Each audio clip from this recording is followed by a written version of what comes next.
salutations et bienvenue dans l'antre de la Kaishin Family. Dans cette vidéo, on se demandait pourquoi Saint Seiya n'est pas autant culte qu'un Dragon Ball ou un Naruto. Parce que oui, si toi fan incontesté de Saint Seiya demande à quelqu'un un manga au hasard, il répondra sûrement Dragon Ball, Naruto ou bien One Piece. Mais par contre, si tu lui demandes s'il connaît Saint Seiya, bah non, ça ne va pas connaître. Mais alors, pourquoi ce manga n'eut pas un impact aussi foudroyant que son congénère, pourtant publié à la même époque? Et c'est à ça que l'on va répondre tout de suite. Alors c'est parti pour la partie, je gratte 2 minutes. Alors Saint Seiya ou Seito Seiya, également appelé les Chevaliers du Zodiaque en français, est un manga de Masabiko Hamada, publié pour la première fois en janvier 1986. Il compte 28 volumes et est publié en France aux éditions Kana. Les 28 volumes du manga de Kuramada au Japon étaient vendus à plus de 34 millions d'exemplaires, un énorme succès. Les chapitres Sanctuaire et Poséidon ont fait l'objet d'une adaptation sous la forme d'une série télévisée d'animation de 114 épisodes par la Toei Animation. Le manga est pas très beau, et de plus le style de dessin inspiré de ce monsieur-là ne correspond pas si bien que ça à cet univers créé par Kuramada par le biais de Saint Seiya. Parce que oui, Si tu penses comme ça, t'es sérieux? Non mais vraiment, t'es sérieux? Si tu penses comme ça, t'es pas un vrai fan de manga. Parce que ok, le dessin de Saint Seiya a pas mal vieilli et que c'est pas vraiment au top. Mais il ne faut pas oublier que ce dessin a un certain charme. Juste le fait qu'on parle de ça fait que le dessin nous captive un peu. Le fait que le style de dessin va en complète opposition avec l'univers créé par le biais de Saint Seiya crée un contraste assez marquant. Ce manga a beau avoir des points faibles au point de vue visuel, cela n'en reste pas moins créatif et original.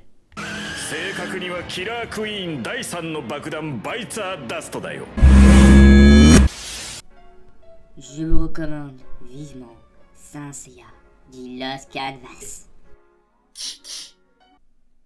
Bon, maintenant qu'on a analysé la forme, analysons le fond. Bon, on ne va pas passer par 4 chemins. Saint Seiya a inculqué des valeurs fortes pour son époque, bien plus qu'un Dragon Ball par exemple. Comme ne jamais abandonner, se relever encore, faisant face à l'adversité jusqu'à la fin, persévérant de plus en plus, toujours quand on a l'espoir, se battre pour ses convictions jusqu'au bout. Ça enseigne aussi l'importance de l'amitié, que l'impossible devient possible quand on est entouré de personnes avec qui tu as des liens puissants. Oui, cela a dû vous rappeler l'esprit de bon nombre de mangas dans le genre. Et c'est normal parce que oui, Saint Seiya en quelque sorte l'un des piliers du Neketsu, mais j'y reviendrai plus tard. Bon, maintenant, entendons la partie du pourquoi du comment, Saint Seiya n'est pas culte au niveau d'un Dragon Ball. Donc cette partie sera appuyée à 30-40% des dires du chef dans sa vidéo où il donne 5 points pour savoir si une œuvre est culte ou non. Donc, est-ce que Saint Seiya s'est vendu assez? Alors oui, mais pas assez pour votre culte. Les 34 millions d'exemplaires ne font pas le poids contre les 230 millions de Dragon Ball. Et la raison, je pense, est due à la raison précédente, celle du dessin. Mais il ne faut pas se voiler la face non plus. Force est de constater que Saint Seiya propose des scénarios répétitifs, quels que soient les adversaires. Le schéma consiste très linéairement à défier et se bastonner avec un combattant réputé imbattable, ce dernier produisant un complexe de supériorité impressionnant. Puis, dans un premier temps, voir un des 4 chevaliers de bronze se prendre mandale sur mandale avant de retrouver ses forces. Dans un second temps, la finalité réside souvent dans l'achèvement du chevalier de classe supérieure, celui-ci perdant tous ses moyens devant le courage déployé par celui-ci de classe inférieure. À coups de phrases cultes comme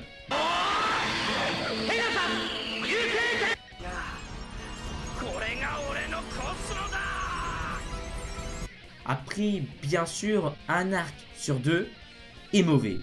Sanctuaire est bon, Poséidon est mauvais, et l'arc qui suit après est très bon. Donc Hades est bon.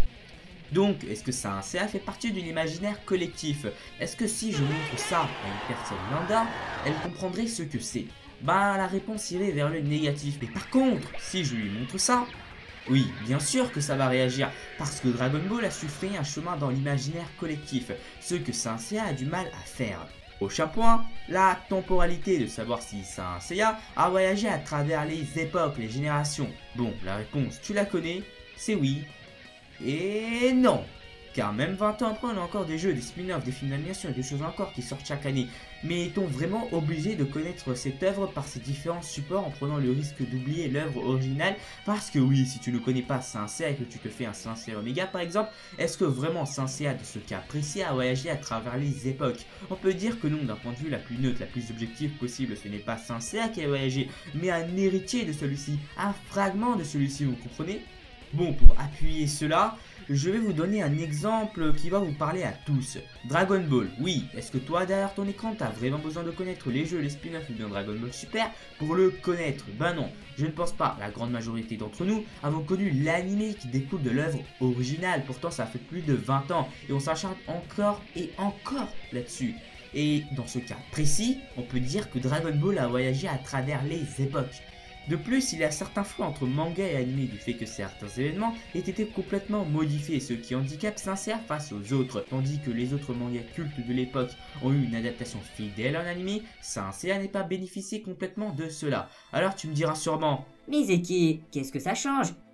je vais t'expliquer. Si tu t'es fait l'anime et que tu veux te faire le manga, tu seras perdu, tu ne pourras pas t'y mettre directement. C'est comme si tu découvrais une nouvelle histoire. Donc les gens qui voulaient juste se taper le manga peuvent soit abandonner, soit continuer en voulant suivre une nouvelle histoire. Mais il y a 3 choses majeures qui bloqueront. De 1, l'activité, le dessin étant très éloigné du style de l'anime, cela pourrait te faire bizarre et donc peut-être de te faire abandonner. De 2, le fait que l'anime adapte certaines parties et certaines non, feront que les parties adaptées dans l'anime seront ennuyants pour toi qui connais déjà le déroulement des choses. Troisième point, un point que tout le monde oublie, l'ennui.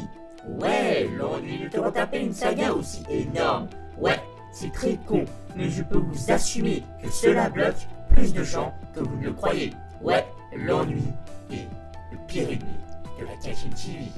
Bon, dernière et ultime raison, Dragon Ball. Oui, Dragon Ball.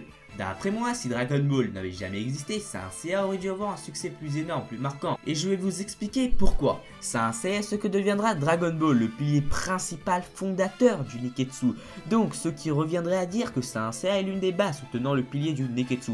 Et je raconte pas des conneries, parce que Saint Seiya est débuté en 1986 dans le Weekly Shonen Jump. Et la partie DBZ en 1989, c'est possible qu'une légère inspiration ait été prise. De plus, j'ai juste envie de dire Genki-dama. Oui, le Genki-dama qui rassemble la force de plusieurs personnes ressemble étrangement à la technique qu'emploient les Seinto pour envoyer leur Cosmo à Seiya. Pour résumer, Saint Seiya était l'un des piliers du Neketsu avec Dragon Ball en instaurant un code propre à lui, ce qui normalement aurait dû le faire connaître bien plus car en quelque sorte, c'est l'un des précurseurs du genre. Mais alors, pourquoi n'a-t-il pas explosé? Vous l'aurez deviné, la cause est Dragon Ball. Oui, Dragon Ball a été le précurseur du genre Neketsu. C'est lui qui a complètement reconfiguré le genre avec des combats à chaque fois de plus en plus bourrins, allant jusqu'à la démesure avec des combats toujours de plus en plus titanesques. Et dans ce processus, je ne sais pas si c'était voulu ou non, mais Akira Toriyama a implanté un code créé par Saint Seiya tout en le renouvelant. De ce fait, si on allie les combats dantesquement épiques des BZesque à la volonté de se relever et ne jamais lâcher prise Senseiesque, on obtient un manga overthrow épiquement badassement cool. De ce fait, avec du recul, on peut s'apercevoir qu'à la manière de Naruto, Bleach ou One Piece étant les héritiers de Dragon Ball lui est le digne successeur menant la volonté de Saint Seiya à son apogée. Bon, en gros, tout ça pour dire que l'inspiration des shonen du genre n'a pas été prise que de Dragon Ball principalement, mais aussi indirectement de Saint Seiya. Pour conclure, voici pourquoi Saint Seiya n'est pas autant culte qu'un Dragon Ball. Bon, après le but de la vidéo c'était aussi de montrer que peut-être que sans lui on n'aurait pas connu de grands noms comme Naruto, One Piece ou Bleach, et pourquoi pas le Dragon Ball qu'on connaît. J'espère que cette vidéo vous aura plu, n'oubliez pas le petit like des familles, rejoignez les rangs de la Kashin Family en vous abonnant, et sur ce, à la prochaine. Soit dit en passant, on se demande encore d'où vient le concept du chakra d'un Naruto. N'est-ce pas, Kishimoto?